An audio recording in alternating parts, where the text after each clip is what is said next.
How's it going? This is Luis the broker here on social media. I am a real estate broker. I go by the name of Luis Torres here in the Chicagoland area. If you're looking to sell a house here in the area, for sure reach out to me and I would love to help y'all give some guidance about that. But this week has been just full of a lot of reaction, a lot of emotion, a lot of high tension here when it comes to the real estate market here in not just the Chicagoland area, but nationally. As you know, the National Association of Realtors has settled $418 million that they've come to settlement with about the lawsuits that have been going on. And just a lot of folks are out here giving out their opinions. Their hair is on fire. They're in the sky is falling kind of phase where they're just talking about what's going to happen here in the real estate market. Are they going to quit?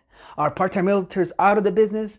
They're just talking about, should we all just not get paid commissions anymore? And the consumer out there, if they're aware of this, they're considering, hey, what is the point of having a buyer's agent? Obviously, the selling agent has a lot of value that they show forth and the public picks them as well. But at the same time, there's just a lot of questions out here. But before further ado, I do want to calm you down and really just, get back to the program of every single week. We're going through the housing market. We're going through the news, telling you about what's happening in the market. And then we will address some of the things that have been going on here with the National Association of Realtors settlement and what that means for you as a realtor, especially a part-time realtor, and what that means for you as a consumer out there in the public who's not in the real estate business. So without further ado, let me get into talking about what happened this week in the housing market. Housing market update, national news says that the supply of homes has gone up 5%. Actually, the headline in Redfin News, you can see right here, it says housing market update, supply climbs 5%, which is the biggest increase in almost a year, which is promising news. Remember, housing inventory is one of the driving factors of the home prices that we see here. And the reason why, a lot of folks have been kind of pushed out of the market as far as buyers go, just waiting to see if home prices are starting to fall. Again, it's like a Boeing. One time Barack Obama said about the presidency and the United States in general, right? The government and whatnot. It is a slow moving Boeing 747. They can't just make sharp moves like that. And so it's a slow climb. And, nationally, what I understand is about 3 months market supply when it means, and when I say market supply, what I really mean is, and what is meant by this in general in the whole housing,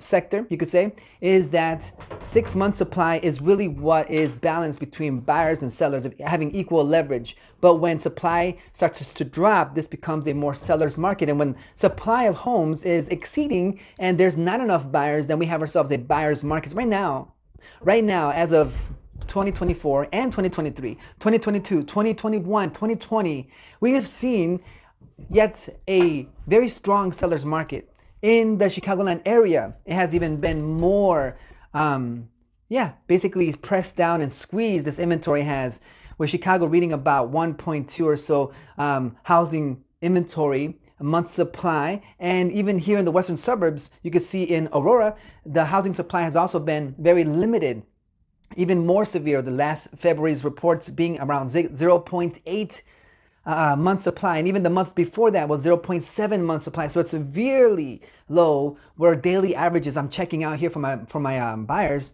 We're looking at homes for sale. I keep telling folks, hey, 10 years ago here in the housing market in Aurora, we were looking at about 720 active listings back 10 years ago, and now we're just looking at about 100, 110, 112, 128 sometimes, and that is just the way it is. If you want to know more about this, check out my video here when I did cover a couple of weeks ago the February 2024 housing market. And yes, just make sure to stay tuned to see what is happening here, okay?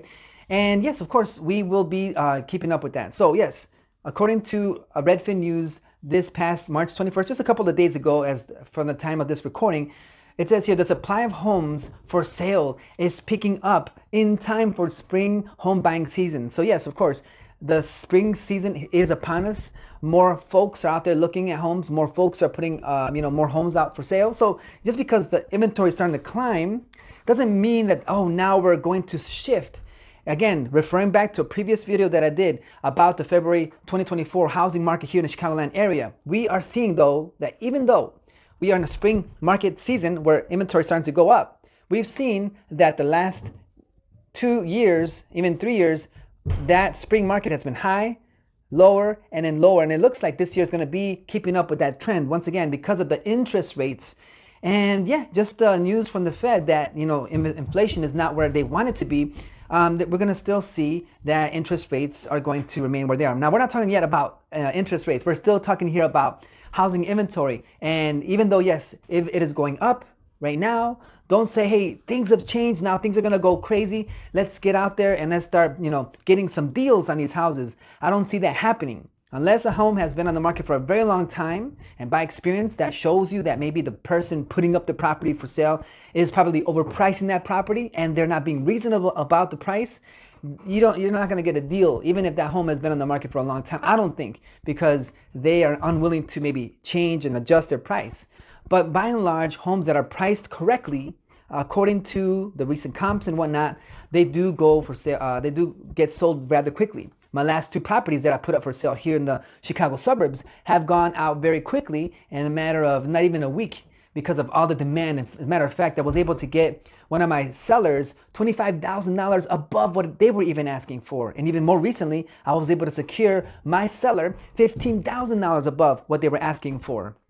So it just goes to show you that this market is still very hot, and those who look to get into the market, those buyers looking to get into the market are going to be hard pressed to find a deal because of the way the circumstances are. So just because they're saying inventory is going up, don't buy into the hype that, oh, now things are going better for buyers. Now we can ask for this and ask for that and ask for this. Again, it's a competitive market, and those who I've seen ask for a lot of things, their offer looks worse. Doesn't look as appealing as one who asks for less things, okay? So that's what is going on now. Here in the buyer demand, here in the Redfin news, you can see here, buyer demand has improved, they are reporting. Let me just go ahead here and read what it says. The surge in listings. Now, when we talk about the surge in listings, just remember what I said a couple of minutes ago. Just because they are going up, it's seasonal. It's supposed to happen right now. But again, it's not keeping up with the trend. It's not above and beyond what has been happening. And even now, it says in nearly a year, listen, I mean, even 2023, yeah, it had its certain amount of data of homes for sale. And ever since that point, and I would love to show you the graph. I just don't have it available now. I don't want to do a Google search for you right now. At the moment, we're doing a video, right? We're professionals here. And so I'm saying, though, that the spring market is looking to be a little bit less. You see this hand here? This is what the spring market is looking like, a little bit less than last year. But, they're just saying that it's going up. Just be careful with the headlines that are out there, okay? Speak to a local real estate agent who's active in the market and is aware of what's happening. And of course, if you find yourself in the Chicagoland market, make sure to reach out to me. 630-777-4597 is my number. I would love to help give you some market information about your particular area, and I could give you some statistics. Or maybe you want to know what your house is worth. Reach out to me and I would love to help you out with that again. All right, so buyer demand is improving is what Redfin is reporting here. Now, yes, they do base it on numbers, right? It says here, mortgage purchase applications and Redfin's home buyer demand index, they went up roughly 9% month over month. Okay, so if you have 100 people looking, we had 109 people looking. Does that make sense? So that's just what 9% looks like. So that's basically what they have going on here with demand. Is it drastically above? Of course not. It's not shaking the world. There's just buyers. A few more just showed up to the market month over month, right? February compared to January, let's just say. And so that's what's going on. But again, if you are more price-minded about homes, I hate to tell you this, but because the inventory levels are so thin and because interest rates remain elevated, I guess they're around upper 6, low 7s, been tracking that way for several weeks already, prices of homes are going to continue to be the way they are because of demand and because of lowered inventory. Those 2 things are causing prices to go up. Supply and demand, basic economics. That's just what it is. Okay, so if you're looking for a home price drop to occur, I hate to tell you this, but it's not going to happen anytime soon.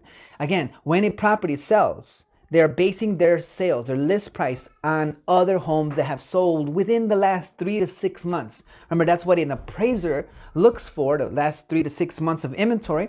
And anytime a house sells even above that price, because again of a bid war, that new sale becomes the newest comp on the block. And so now they are there and someone else lists the home just slightly above, and now they themselves are a comp when they sell. So the next property that gets listed gets another one slightly above that. They become the next comp, and they keep going up and up and up. Does that make sense? Hopefully I'm making sense here for you guys. I'm gonna back up a little bit here in the camera because I have this brand new DJI Mic 2. Hopefully you like this, and you know what? Let me see if I can actually put on the. All right, there we go. Let me see here. All right, I don't know if that's gonna work or not, but hopefully we are still here. I'm trying to just put in the background noise reduction feature that it has. But anyway, hopefully you like that. Give me a comment if you like this. But anyway, the point is again that we're trying to get you to understand that inventory is severely low, and that's what's keeping prices elevated, okay? And we're gonna continue to see demand going up there. And as far as interest rates go, again, interest rates are not being friendly to anybody here. As a matter of fact, I mean, let me just take a look here for you, and I will show you what interest rates are looking like at the moment. Okay, so let me go ahead here and just look up, let's say Mortgage News Daily, right? Mortgage News Daily. All right, let's see, Mortgage News Daily. Let's take a look at that, and now we're going to take a look at where they are. As of 3/22, interest rates are at 6.92. You can see that right here. 6.91 I should say. So they're looking better than they were. They're in the green, as you can see here. They mark it down whenever the interest rates do go down. That's a positive thing because it's good. It's more, you know, good news for the consumer, and that's why we see it in green.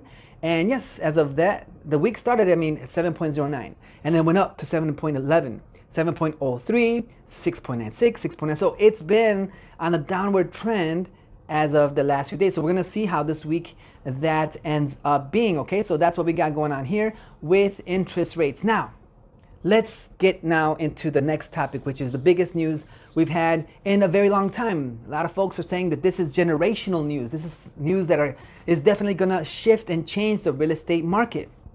And that is the commission lawsuit. Now, I'm not going to get into details about what it is and what happened here and there. It's been a long time coming. Ever since 2011, there has been talk and litigations regarding sellers alleging that they were forced to pay for a buyer's agent and that they shouldn't have to pay for some opposition to drive down their price. And so basically, I think his name's Mark Ketchmark. He himself, the attorney for those representing the sellers, basically wanted the MLS, the multiple listing service, to drop that compensation fee. So that way compensation can be negotiated between the buyer himself or herself and the buyer's agent. They themselves would have to figure out and negotiate a price instead of a seller basically saying, I will pay the buyer's agent this much, and then the buyer agent will just basically get that. That's how it's been for a very, very, very long time, for decades. But now with this new lawsuit, things are going to change. The way that, you know, buyer agency is going to be more competitive, which is great. You know, and so I want to, in a sense, if you're an agent watching this, kind of tame down all of the hoopla and all of the noise and hair on fire that happens. Anytime some big news comes up, there's always people with their hair on fire. There's people out there saying the sky is falling, the end of the world is happening. Like, there's people that have out there some thumbnails that says, this is it for agents, this is it, you know, I'm quitting the business and everything else. To them I say, go for it, you know, do what you want, you know. But at the same time, those of us who have clients who rely on us and depend on us and trust and believe that we're here for the betterment of the business and for their own good, for their fiduciary, we're going to be here for them regardless of that, because we came into this committed from day one to help them and help you as well in the future. If you're looking to do a move, reach out to me. Once again, 630-777-4597. I'm here for you to give you the hand with the real estate needs. But again, this is what basically it comes down to with the settlement here, as NAR again settled for $418 million, and here we are now. Okay, so now the rule changes are going to occur basically, yes, starting July of this year, 2024. Now, if you're a consumer out there, it's not really, you're not going to really see a lot of changes. Basically, what's going to be changing, most of it is going to be with the buyer agency, right? If you're a buyer out there looking to purchase a home and you don't have a lot of resources to give to a buyer's agent, right, to pay them for their services, then you might be hard pressed to find a home, because again, all the work that a buyer agent does for you, you're going to basically have to do it on your own. And a lot of folks, especially first-time home buyers who are not savvy with the home buying process, again, are going to be hard pressed to find themselves, you know, navigating the turbulent waters of the real estate transaction. There's a reason why we went and studied this and went through courses and tests and examinations and even post education to continue to be competitive here and to help the consumers out. I do believe a buyer's agent, even though myself, I'm mostly a listing agent. I put the house for sale out there, right? But there are buyer's agents, and I do believe that they have a lot of skill and expertise, and they should be. Even though the stigma of a buyer's agent is that they just go into homes and flip the lights on and open doors, that's not all that it is, right? There's a lot more to it. And there's always going to be folks out there that want to downplay what you do, just like other professions as well. They see professional basketball players, let's say, as folks who just play basketball all day, just put the ball through the hoop and that's all they do, right? They don't understand the nuances of the daily grind and everything else that goes into it, right? But that's just folks out there. They're always going to say that. They're always going to try to belittle the professional that does this, and so it is what it is, right? But we will see that the buyer out there will be hard pressed to understand what's happening out there. The fact of the matter is, statistics show that everyone that purchases a home, they purchase a home once every 11 years, they say. And so if that's the case, I mean, really, are folks out there who are buying homes going to be savvy enough to navigate the waters? I mean, I even went on the Kindle bookstore and I saw books that were written specifically for those who are looking to understand what happens when you go look for a home, right? You could go to any bookstore, Barbara's bookstore, Barnes and Noble, and you'll find books that teach you how to, do a transaction. But again, would you buy a thick book like this for a transaction that lasts 30 days, right? And then the next time you need that book is going to be in another 11 years. Really, is that what you want to, do? I don't think that the public in general would want to study a whole course on how to do one transaction every 11 years. This doesn't make sense. So I do think, though, that a lot of buyers are going to be out there basically left to fend for themselves. How many times have I received a call on one of my for sale signs out in the field and from buyers who are not represented, and they don't know what to ask for. They don't know what to look for, right? They are going to pay for an inspector. They are going to pay for an attorney, of course, but they don't know who to call. They don't know who to trust. They don't have that leverage with the, let's say, professional relationship with somebody who is an inspector, who is an attorney. They don't know how trustworthy they are, how hardworking they are, right? Someone who's been in the business, who does this every single day full time, does know and has put in the legwork to understand and see who is most best at their job, who does their work quickly, efficiently, and does it for the best price. No. Without buyer agency, you're going to be, again, left to look in the white pages, you know what I mean? Look through Google and find whoever is out there who's going to do this work. You don't know if they're, going to be hard workers. You don't know if they're going to be the best they can be. Anyone can say anything. Anyone can allege anything. But if without buyer agency, this person's going to be left without, let's say, a list of homes that are for sale. They're going to be left without someone looking out for their best interest and looking for, a specific property that they're looking for. There's a lot of things that a buyer agent does, not just in the preliminary work of looking for a home, but also to educate the consumer about what a buyer agent does, and educating the consumer about the process of finding a home, if this property is, let's say, rentable, or if this property is fitting and suitable for their needs. And on top of that too, how to do an offer. Offers that we use here in the Chicagoland area are 14 pages long. Do they understand every single one of those 30 some paragraphs that we have here in the offer that we have? They probably don't. Will they read that? They might not. They don't know where to sign. They don't know where what earnest money deposit is, who's going to get it. They don't know that stuff. So again, it's just a lot of work, and so they're left to fend for themselves. And then how to submit an offer, right? How to present it to the listing agent so that it is competitive enough to look good in front of the listing. They don't know how to reach out, right? So again, without buyer agency in the picture, a lot of folks are going to be hard pressed to do this. So I think that sooner or later, if this catches on and folks are struggling to basically navigate the waters of buying a home, if they're left to do it for themselves, I think that eventually they will realize the value. See, sometimes a lot of folks don't see the value of something until it is taken away from them. And when they have the buyer agency taken away from them, they're going to realize they really do need it. This happened even in the 90s when it was just this thing of caveat emptor. basically it's a word or a phrase in Latin that says, let the buyer beware, right? That's basically what it was. Now, myself, let's say I put up a house for sale. It is listed by me. I represent the seller. So when you call me and you try to get a deal, always understand that I am representing the seller. I'm looking for the best interest of my seller to get my seller the best terms, the best price, the best everything. I'm under obligation. I'm under contractual agreement to my client, not to you, not to the public. And so the public, my obligation is just to make sure to pass on any factual data of the property and everything else. But when it comes to negotiations, again, the reason why a buyer's agent is so valuable is again because they can also, and they have experience with, at least the really good ones, with negotiation, with trying to find the best deal out there, right? And they sometimes even make a listing agent, not me, but an experienced listing agent to shake in their boots because they know what they're talking about, right? So that's the same way here. I mean, it's basically like the difference between walking somewhere and taking a Ferrari somewhere, right? What do you want to do? What do you want to do when you work with a buyer's agent?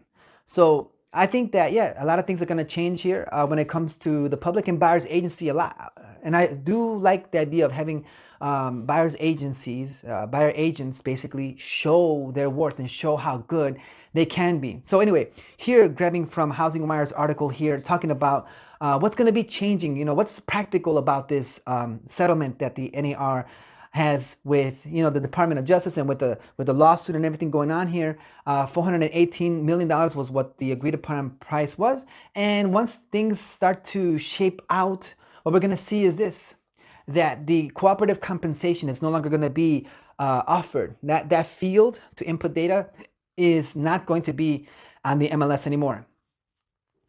Do I believe that compensation between seller and buyer are going to be eliminated? Absolutely not. I speak as a listing agent, and I could tell you that I do see a value in having a buyer's agent. I recently listed a home for sale, and I really was working and I was motivated and incentivized to find a buyer. And I went through my list, I went through my database, I went through and I called folks all around the neighborhood.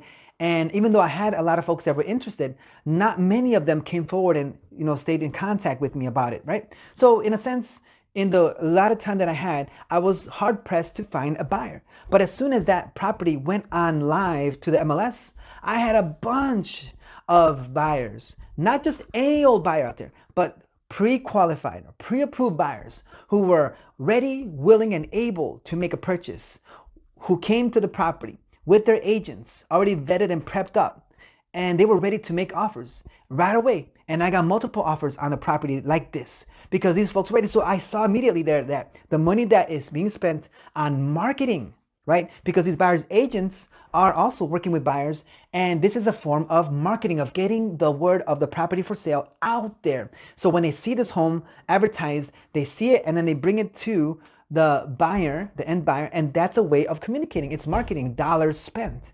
So that's basically what it comes down to. So I did see in strong way the value of having a buyer's agent to do this. All right, but they're taking it away. However, there is a way where that can be still displayed. Obviously, if a property is in your name, right, as in the agent's name, then they would be able to make public that number in their website. They can also communicate that there is a co-op fee available. Call for details, right? That can be the case.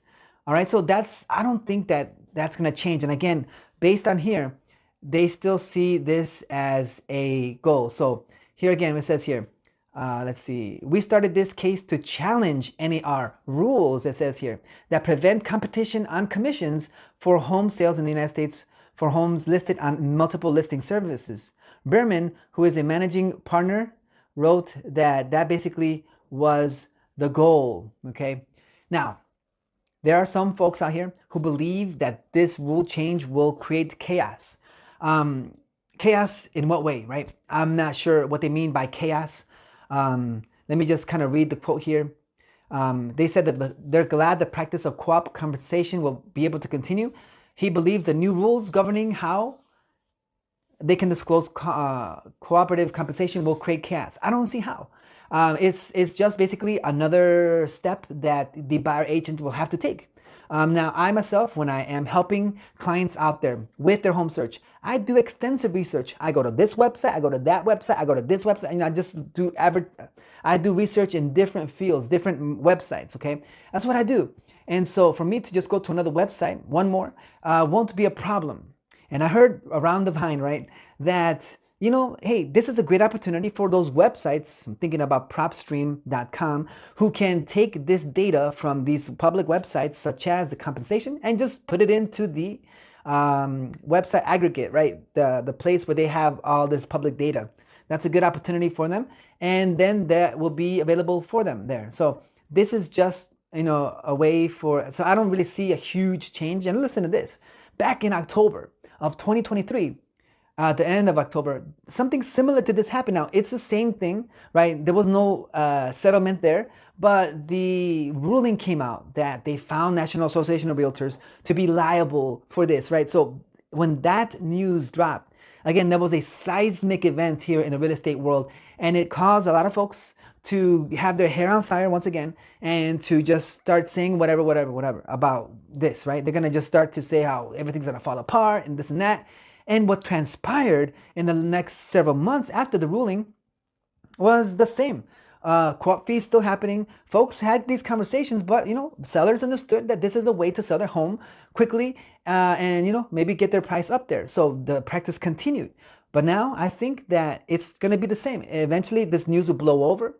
Buyers and sellers are going to continue to cooperate with each other with the same standard. There's no standard rate. Obviously, everyone's individual, independent, so they set their own rates. There's no set fee. However, there are common numbers thrown out there, which I'm not going to do here in this video. But the point is, I believe that's what's going to happen. It's just that you're gonna have to, as a buyer's agent, search one more step, maybe one more website more, to find out what that co-op fee is. But I don't think that's going to change.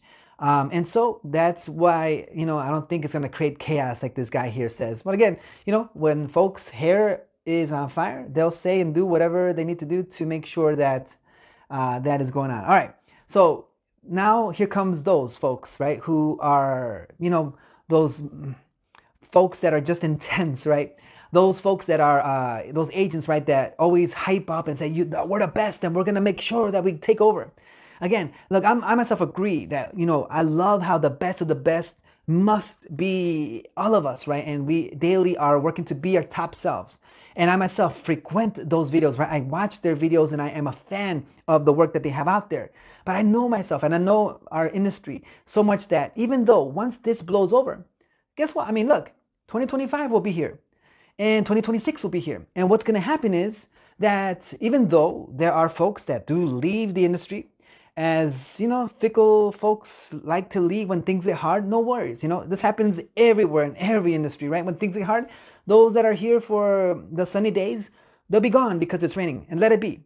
But in 2025, 2026, we're going to repeat the cycle all over again, right? Because what's going to happen is there's going to be new folks out there looking to get into the real estate industry. The brokerages themselves are going to be hungry, looking for more agents, and they're going to be promoting their brokerage and just trying to get as many agents out here as possible. And when those new agents also get into the industry, what's going to happen is they're going to be taught the new ways of making sure, that the buyer compensation, everything else is done. So I don't see that this is going to shake everything. It's a little bit of a shock at the moment. But once the dust settles, things I believe are going to come and follow back as the way they were. Maybe slightly different because the compensation won't be in the MLS anymore. But again, I believe that agents are going to continue to return or be born into the industry and just continue to do what they've been doing all along. So I do believe that is what's going to happen here, and nothing's going to change. But at the moment, let me see what this guy says. Now I have heard and read. Let me see here. They say there's an opportunity for top agents. And so leaders in the industry has said how it is important that to understand that the co-op compensation has not been banned. That is true. Now that's another misunderstanding. They're saying, well, you're not going to get paid anymore and blah, blah, blah. No one is banning co-op fee. It's just saying that the field where it is in the MLS is going to be, deleted. But you can still offer it, okay? So there's a call to improve. And so what's going to happen now, right? So this is Jason Posnick. He's a very knowledgeable realtor. I've seen his work and I admire his work, and I see him as a leader in the industry.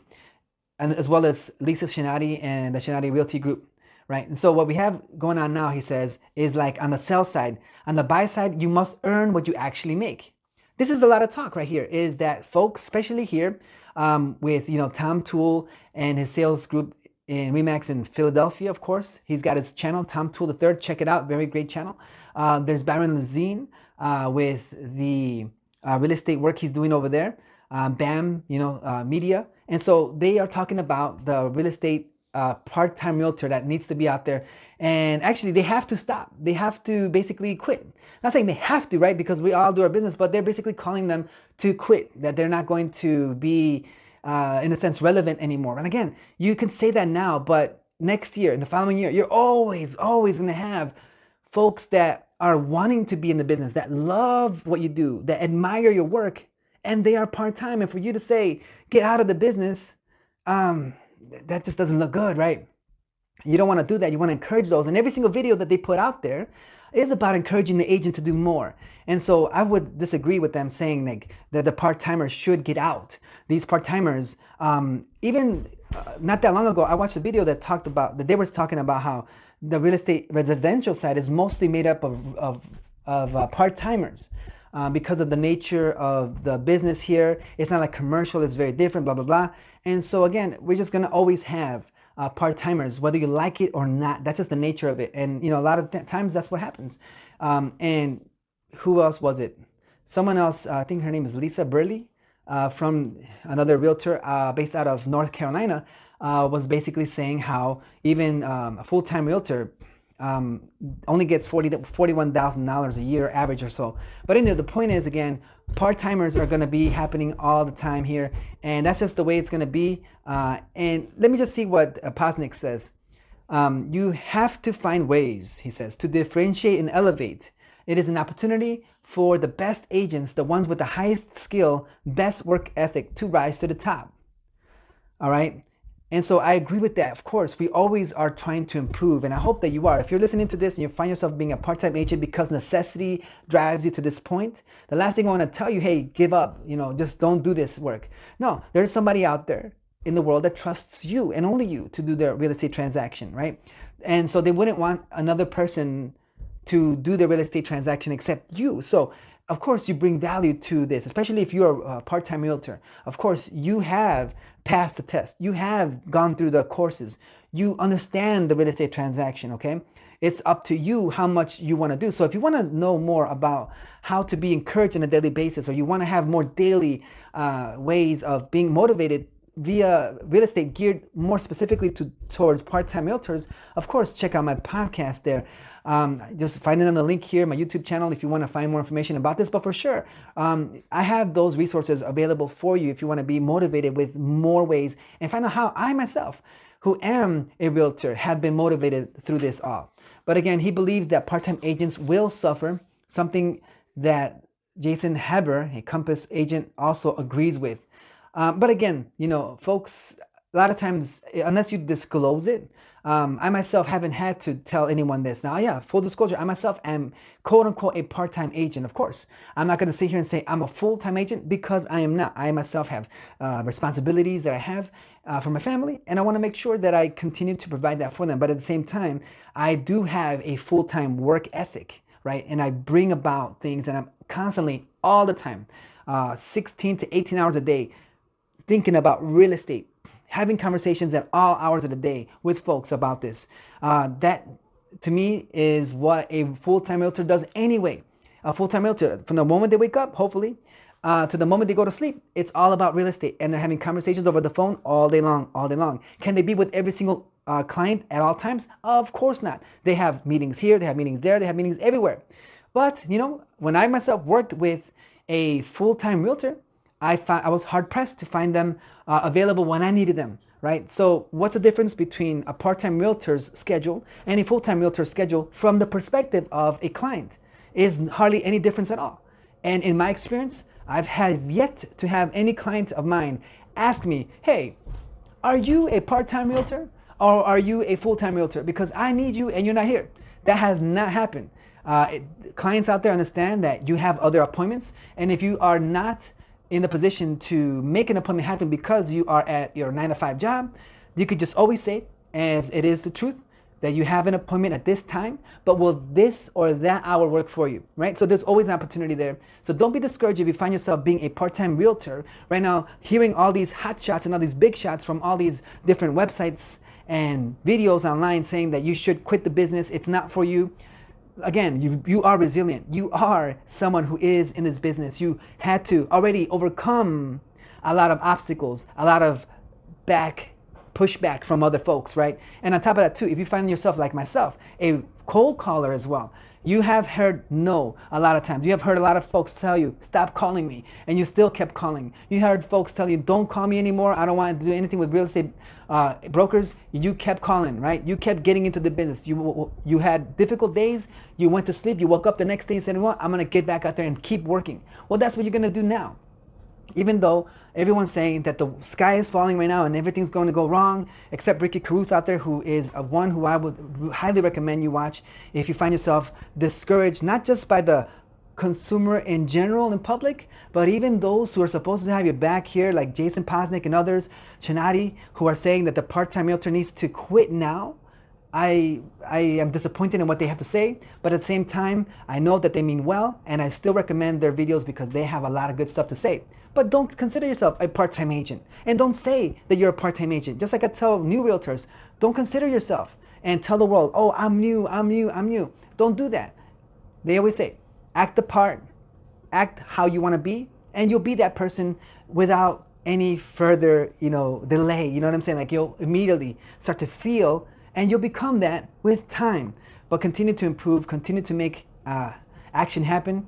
And without further ado, that is this week's market report here. So without further ado, let's go ahead. And if you like this kind of content, for sure reach out to me here. Luis the Broker on YouTube, for sure reach out to me. Same with Instagram, X as well. And if you want some more information about the podcast I was telling you about, this daily encouragement, reach out to me. I would love to help you, point you in the right direction to that content. So without further ado, again, take care and thank you for watching this video, all right? If you like this, for sure give me a thumbs up. And if you like this DJI mic too, give me a thumbs up as well. Take care.